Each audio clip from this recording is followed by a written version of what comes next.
Mastering the phrase, doing a 180 inches, a guide to English idioms. Hello, language enthusiasts. Today, we're going to dive into the fascinating world of English idioms. Specifically the phrase, doing a 180. Have you ever heard someone say they've done a 180 and wondered what on earth they meant? Well, you're in the right place to find out.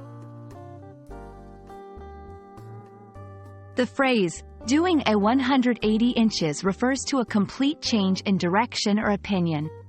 It comes from the idea of turning 180 degrees from the way you were originally facing, which means you are now going in the opposite direction.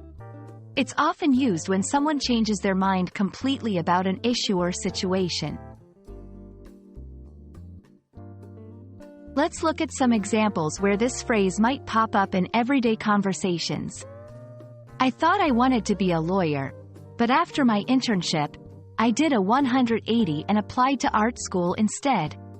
Our manager was against remote working, but after the successful trial period, he did a 180 and now fully supports it. In these scenarios, doing a 180 inches signifies a significant shift in perspective or behavior.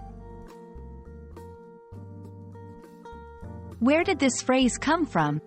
The term, doing a 180, is believed to have originated from skateboarding, where it describes a trick involving a half-turn.